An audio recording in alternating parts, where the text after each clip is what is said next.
Hi and welcome to WEH Videos. My name is Skip and today we are going to be discussing the missed approach and holding patterns. So we are going to look at the approach plate for Dallas-Fort Worth runway 13 right. And this is where we will find our missed approach information. Now if you're looking for approach plates, a good place to go is airnav.com. All you do is you type in the city or the identifier for the airport and you will get all this information. Here you can find approach plates. Now they call these approach plates because this is information that you should have when you are approaching an airport.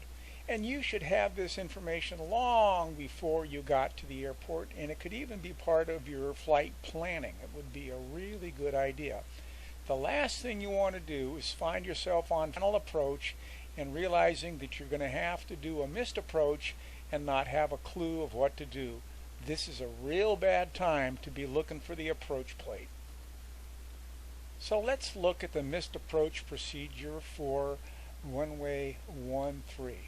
And we get that information up here in the upper right hand corner, and it tells us to climb to 1,100 feet, then a climbing right turn to 5,000 feet on a heading of 230, and then on the TTT radial 275 to slot intersection TTT 35.6 DME and hold.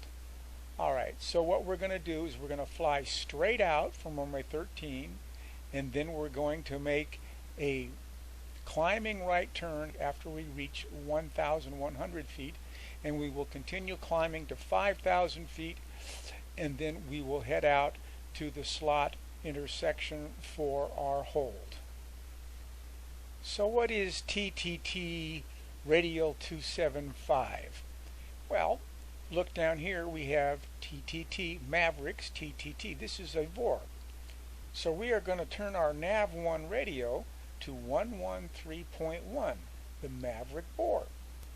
We'll dial in the 275 course, and that'll take us on out to the slot intersection where we will do our hold. And it says here that it's 35.6 nautical miles. So we're going to fly outbound on 275 until we get to 35.6 miles, and that will put us right at the slot intersection.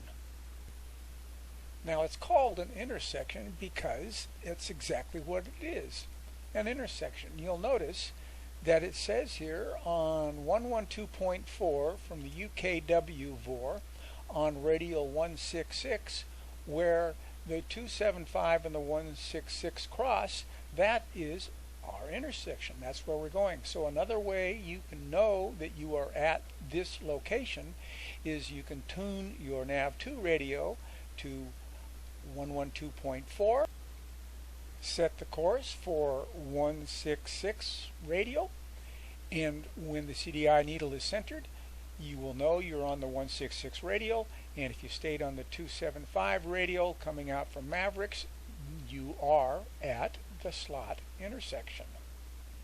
So we've declared we're going missed, and we're heading out now to the slot intersection, our missed approach fix.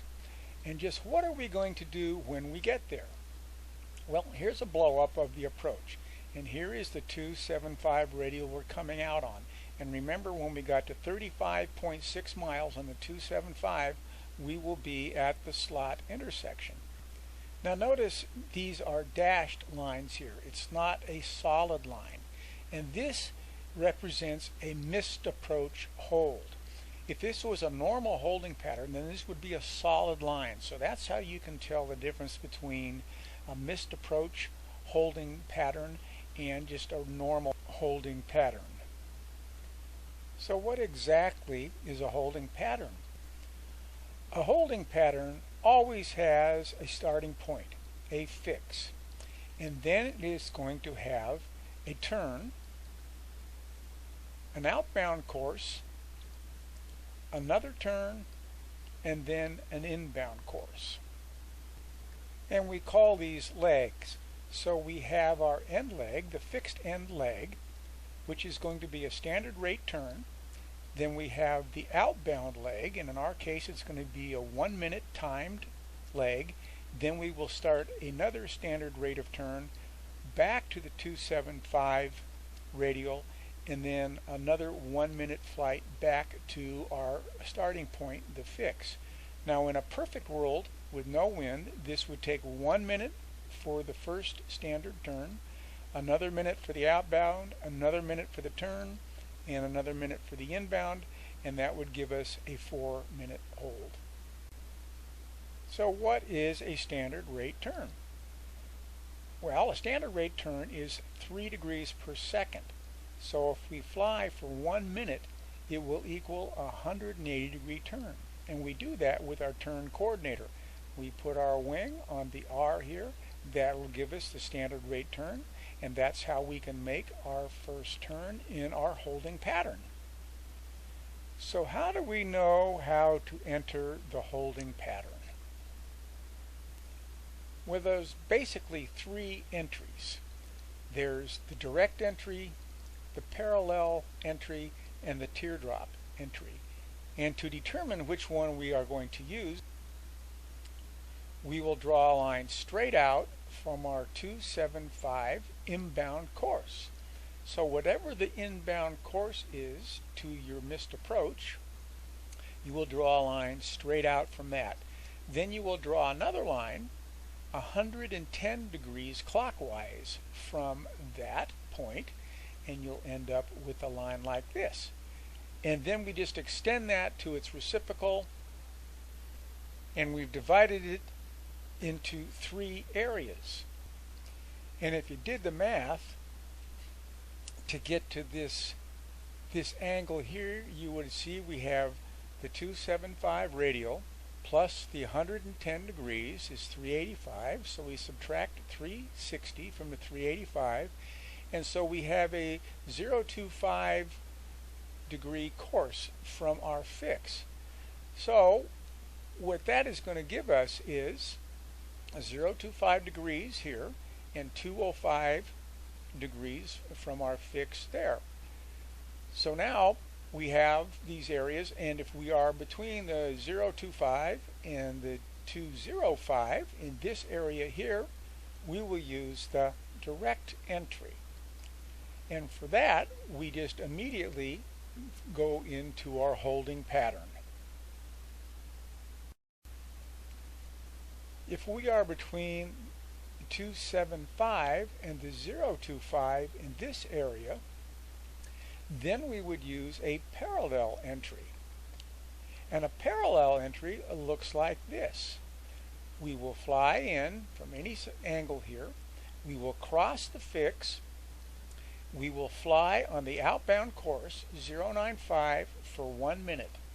We will do a procedure turn, come all the way around back to the 275 degree radial, and then back to the fix, and then enter the holding pattern. If we are coming from this area between the 205 and the 275 degrees, then we will use the teardrop entry. And the teardrop entry looks like this. We will cross the fix and then fly a course 30 degrees offset from the 095 outbound leg, and so that makes 065 degrees. We will fly on the 065 degrees for 1 minute, do a procedure turn back to the 275 radial, back to the fix, and then we enter the hold. The standard holding pattern consists of right turns. However, there are left turn patterns, and here's an example. So we have our 297 inbound course to our fix, and we draw the line straight out. But this time, instead of going 110 degrees, we only go 70 degrees. And you can see the formula down here and the entries you would use. All right, let's do a quick review. We are going to enter a holding pattern using one of the procedures we just learned. We are going to cross our fix, and we are going to do a standard rate of turn. And we learned that a standard rate of turn is 3 degrees per second, so we'll fly for 1 minute. Now if we're an airliner, that's not going to work, and we're going to fly a half standard rate turn, and that's 1.5 degrees per second, so this turn would be a 2-minute turn. So after we make our fixed end turn and are on a heading of 095, then we will do an outbound leg for 1 minute. We'll set our timer for 1 minute.